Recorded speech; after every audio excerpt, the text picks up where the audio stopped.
Innal hamdalillah nahmaduhu wa nasta'inuhu wa nastaghfiruh wa na'udzu billahi min shururi anfusina wa min sayyiati a'malina man yahdihillahu fala mudilla lahu wa man yudlil fala hadiyalah wa asyhadu an la ilaha illallah wahdahu la syarika lah wa asyhadu anna Muhammadan abduhu wa rasuluh la nabiyya wa la rasula ba'dah. Allahumma salli wa sallim wa barik wa an'im ala abdika wa rasulika nabiyyina al-karim Muhammadin wa ala alihi wa sahbihi wa man sara ala nahjihi ila yaumiddin, amma ba'd. Ikhwatal iman kaum muslimin rahimani wa rahimakumullah. Alhamdulillah, segala puji hanyalah milik Allah Subhanahu wa taala. Wassalatu wassalam ala Rasulillah, dan semoga solawat serta salam tetap tercurahkan kepada baginda Muhammad sallallahu alaihi wasallam, keluarga beliau, istri-istri beliau, para sahabat beliau, dan seluruh umatnya yang setia di atas jalan dan sunnah beliau. Ikhwatal iman, saudaraku kaum muslimin rahimani wa rahimakumullah. Saya wasiatkan untuk diri saya pribadi dan juga jamaah sekalian agar kita meningkatkan ketakwaan kita kepada Allah Subhanahu wa taala dengan menjalankan seluruh perintah-perintahnya dan meninggalkan seluruh larangan-larangannya. Saudaraku kaum muslimin yang dirahmati oleh Allah Subhanahu wa taala. Datang kepada Rasulullah beberapa orang kafir Quraisy. Kemudian mereka berkata, "Ya Muhammad, unsub lana rabbak." Wahai Muhammad, sebutkan nasab Tuhanmu. Siapa bapaknya Allahmu itu siapa? Keturunannya siapa? Punya anak apa tidak? Unsub lana rabbaka. Wahai Muhammad, tolong sebutkan nasab Tuhanmu. Fa'anzalallahu surat al-ikhlas. Maka Allah Subhanahu wa ta'ala menurunkan surat al-ikhlas. Kul, katakan wahai Muhammad. Katakan kepada siapa?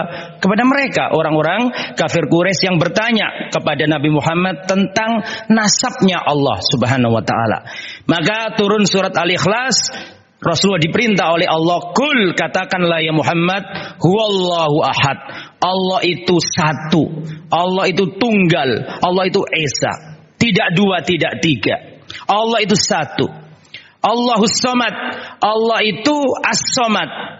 As-Samad adalah zat yang seluruh makhluk itu butuh kepadanya. Zat yang mana seluruh makhluk itu memerlukannya, bergantung kepadanya. Tidak ada makhluk di muka bumi yang tidak butuh Allah. Semuanya butuh Allah. Dan Allah tidak butuh makhluk. Itulah makna As-Samad. Kul huwallahu ahad, Allahus Samad. Allah itu satu. As-Samad, Allah itu tempat bergantung seluruh makhluk. Lam yalid, Allah tidak beranak. Walam yulad, dan Allah tidak diperanakkan. Walam yakun lahu kufuwan ahad, dan tidak ada suatu apapun yang setara, semisal dengan Allah Subhanahu wa taala.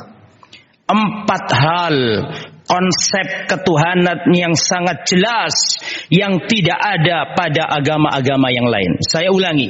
4 hal konsep ketuhanan yang sangat jelas dan gamblang yang tidak ada pada agama-agama lain. Siapapun yang diklaim sebagai Tuhan harus dikembalikan ke 4 sifat ini. Jika 4 sifat ini tidak ada pada yang dianggap Tuhan, maka dia bukan Tuhan. Yang pertama, kul huwallahu ahad. Allah itu satu. Yang berbilang 1, 2, 3 pasti bukan Tuhan. Ada sebagian kaum yang menyembah hewan, sapi misalnya. Sapi ini tidak satu. Ada sapi A, sapi B, ada jenis ini, jenis itu. Maka pasti dia bukan Tuhan. Karena syarat menjadi Tuhan menurut konsep Islam adalah satu, tunggal, tidak boleh lebih. Yang kedua, As-Samad. Kepadanya bergantung seluruh makhluk. Kalau hewan itu ternyata masih butuh makan, ternyata hewan itu masih butuh kawin, hewan itu butuh minum, berarti dia bukan Tuhan. Karena dia masih butuh. Selama dia butuh, dia bukan Tuhan. Lam yalid, Allah itu tidak beranak. Setiap yang beranak bukan Tuhan. Setiap yang mempunyai anak bukan Tuhan. Itu menurut Islam. Walam yulad, dan tidak diperanakkan. Setiap yang diperanakkan bukan Tuhan. Kita punya ibu, berarti kita bukan Tuhan. Karena kita diperanakkan. Hewan punya induk, berarti dia bukan Tuhan. Kenapa? Karena dia diperanakkan. Setiap yang diperanakkan bukan Tuhan. Walam yakul lahu kufuwan ahad, dan tidak ada yang setara dengan Allah.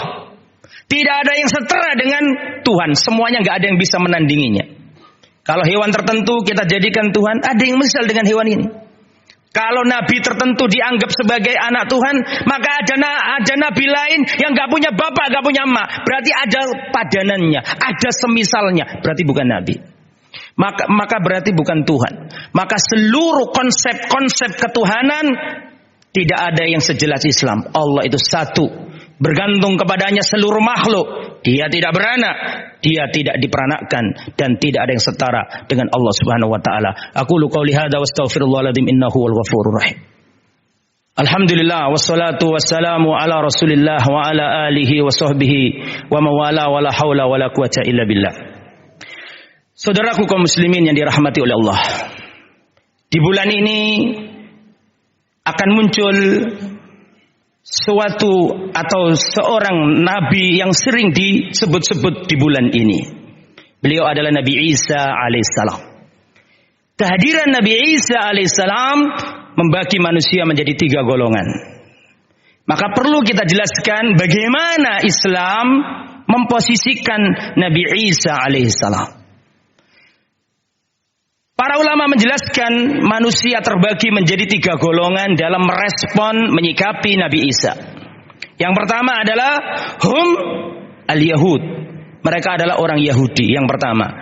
Mereka ini berkeyakinan bahwa Nabi Isa adalah ibnu zina atau waladuz zina.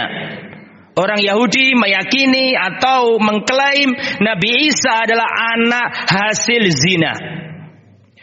Mereka merendah-rendahkan Nabi Isa, mereka mencela-cela dan menghinakan Nabi Isa. La'anahumullah. Mereka menganggap Nabi Isa adalah anak zina dan bukan rasul, kerasulannya ditolak oleh mereka. Ini adalah golongan yang pertama. Golongan yang kedua adalah kaum Nasara. Mereka ini kebalikan yang pertama. Mereka ini hulu, ekstrim, dan mengangkat Nabi Isa alaihissalam di atas tempat yang sesungguhnya. Mereka mengatakan Isa ibnullah. Mereka mengatakan bahwa Nabi Isa adalah putranya Allah. Mendudukkan Nabi Isa di luar kedudukannya, atau meninggikan Nabi Isa di luar posisinya yang benar. Lah Islam tidak seperti 2 kutub yang berseberangan. Ekstrim kanan, ekstrim kiri. Yang kiri merendah-rendahkan Nabi Isa. Yang kedua, mengangkat-ngangkat Nabi Isa sampai di luar batas yang sesungguhnya. Maka Islam datang membenahi 2 golongan ini. Islam datang menjelaskan siapa Nabi Isa yang sesungguhnya. Maka menurut Islam, Nabi Isa adalah Abdullah wa Rasuluh. Nabi Isa adalah hambanya Allah dan Rasulnya Allah. Dikatakan hambanya Allah supaya tidak disembah. Dikatakan Rasulnya Allah supaya tidak dihina. Karena Islam adalah agama pertengahan. Kita akui bahwa Nabi Isa adalah hamba. Yang namanya hamba berarti menyembah. Dia beribadah. Dia berarti butuh makan, butuh minum. Berarti Nabi Isa membutuhkan kepada Allah Subhanahu wa taala. Maka Nabi Isa bukan Tuhan. Bahkan dalam kitab-kitab sebagian kaum, kitab suci mereka, dikatakan ketika beliau yang dianggap disalib, Nabi Isa sendiri dalam kitab itu dikatakan Eli, Eli, lama sabakhtani. Bermakna, ya ilahi limada taroktani. Wahai Tuhanku, kenapa engkau tinggalkan aku? Berarti di sini Nabi Isa, menurut kitab ini, berarti Nabi Isa berdoa, meminta. Ada yang meminta, ada yang diminta. Maka ini menunjukkan bahwa Nabi Isa bukanlah Tuhan, tapi beliau adalah hamba. Maka kaum muslimin harus mengimani Nabi Isa seperti yang Allah jelaskan. Allah menasabkan Nabi Isa dengan Isa bin Maryam, Isa putra Maryam. Maka kita kaum muslimin harus menasabkan Nabi Isa seperti yang Allah nasabkan, Isa putra Maryam. dikatakan Rasul untuk membantah orang Yahudi yang merendahkan Nabi Isa. Maka ikhwatal iman rahimani wa rahimakumullah, kenapa perlu saya jelaskan ini? Karena kita umat Islam. Kita tidak sedang memperolok agama-agama lain, tidak, tapi kita intern untuk menjelaskan kepada umat Islam siapakah Nabi Isa menurut akidah umat Islam. Maka ikhwatal iman, kita boleh toleransi dalam artian, dan memang harus toleransi, lakum dinukum waliyadin. Kalau ada orang-orang yang beragama lain mempunyai ritual ibadah di tempat ibadah yang nggak boleh diganggu, tidak boleh diserang, apalagi dibom, tidak boleh. Mereka punya hak sebagai warga negara, maka nggak boleh kita sakiti, nggak boleh kita kejar-kejar, nggak boleh kita ganggu. Biarkan mereka beribadah di tempat ibadahnya. Lakum dinukum waliyadin. Tapi ingat, di sisi lain kita juga tidak boleh nyemplung di situ. Nggak boleh kita ikut andil di situ. Kita hormati dalam artian kita biarkan mereka ibadah sesuai dengan keyakinannya. Tapi nggak boleh kita ikut mengucapkan selamat hari ini, hari itu, nggak boleh. Makanya Umar bin Khattab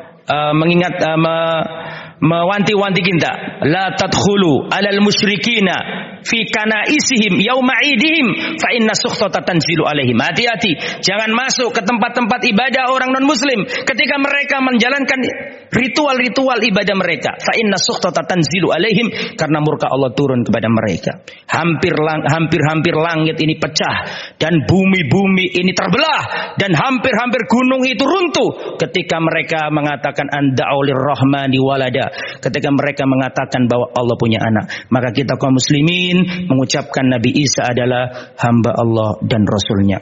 Semoga apa yang kita sampaikan bermanfaat. Allahumma sholli wa sallim wa barik ala nabiyyina Muhammad wa ala alihi wa sahbihi ajmain. Allahumma ighfir lil muslimina wal muslimat wal mu'minina wal mu'minat al ahya'i minhum wal amwat. Rabbana ighfir lana dhunubana wa israfana fi amrina wa tsabbit aqdamana wansurna 'alal qaumil kafirin. Rabbana atina fid dunya hasanah wa fil akhirati hasanah wa qina adzaban nar.